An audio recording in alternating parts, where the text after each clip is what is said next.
So the New England Patriots have dropped their official 2024 schedule. Now, of course, we've known for months who their opponents were going to be. So who they're playing should absolutely be no surprise. But we finally know the important details. How many primetime games? When's their bye week? And most important, who are they going to be playing week 1? So let's break it down.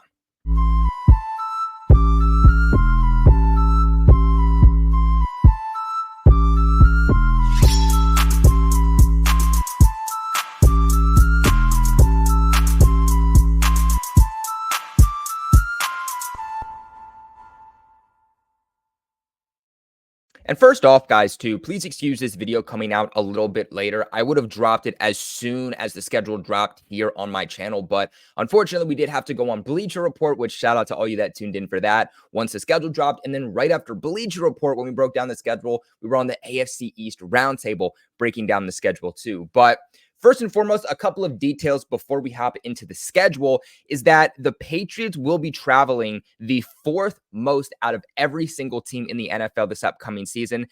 They'll be traveling a total of 25,071 miles.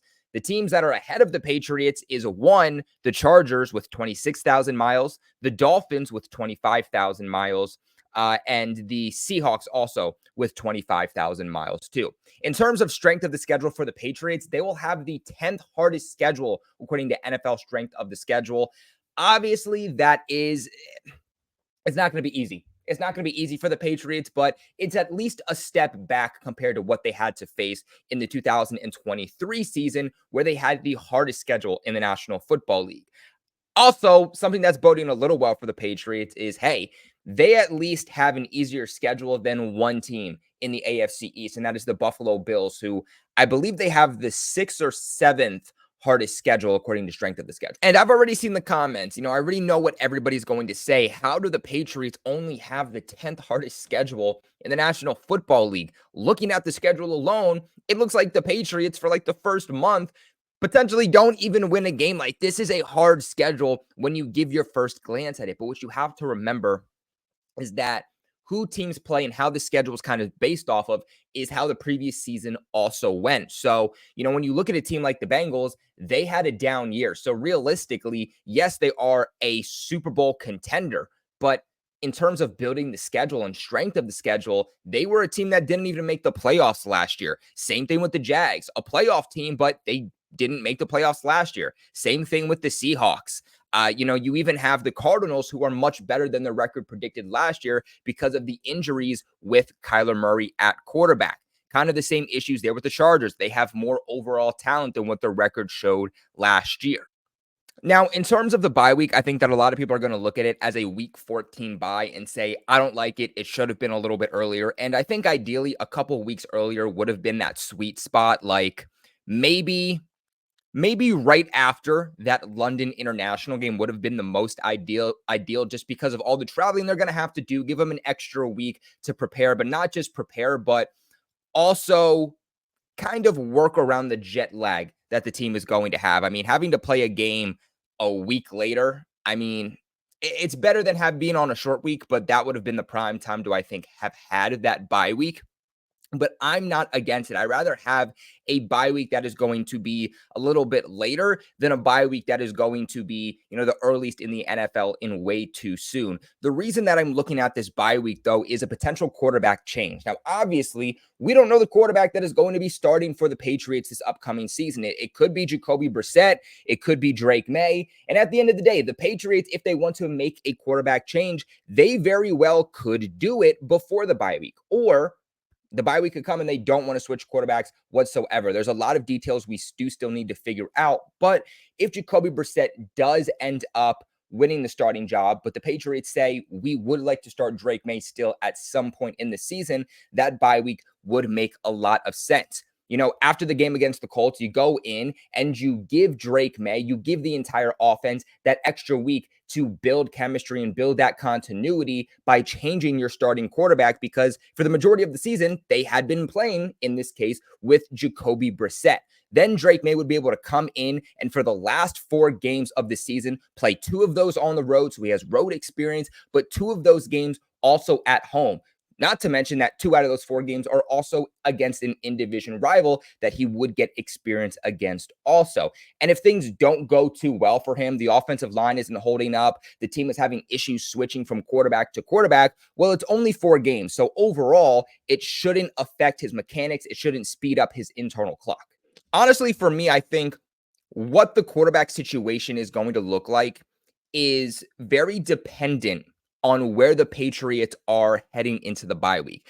I do think that Jacoby Brissett does start for the Patriots, but let's say that Jacoby Brissett is actually playing well for the Patriots. Let's say that the Patriots are somehow in the playoffs going into the bye week. Let's say that they are at least in the running for a playoff spot going into the bye week.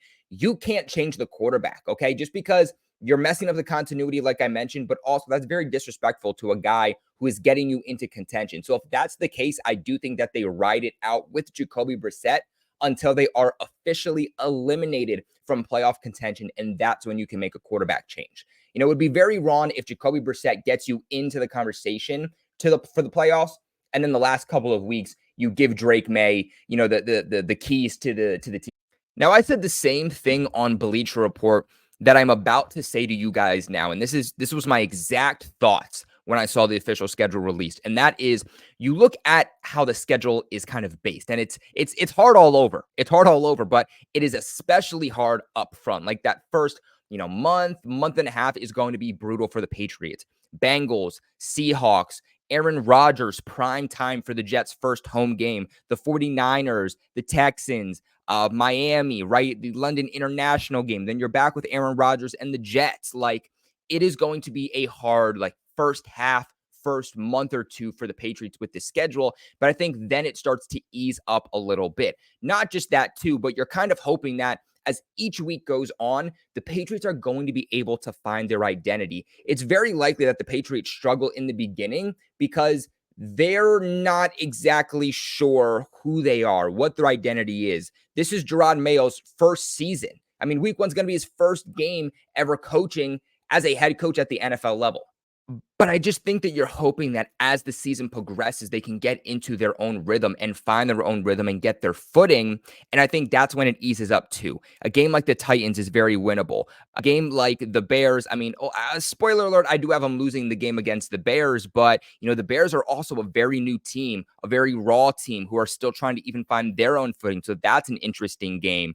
I think at this point in the season, the Dolphins have shown that they have a lot of injury histories. I think the game against the Colts is winnable. Obviously, the game here against the Cardinals is winnable. I actually think that the game against the Chargers at home is an also very winnable game here for the Patriots. And they also have shown the potential to split with the Bills because at least one game out of the year, they do play the Bills very, very, very close. So the comparison that immediately came to my mind was the 2022 version of the Detroit Lions. Why? The Detroit Lions took a couple of years to find their own footing. They made a drastic coaching change. They made a change at quarterback from Matthew Stafford to Jared Goff.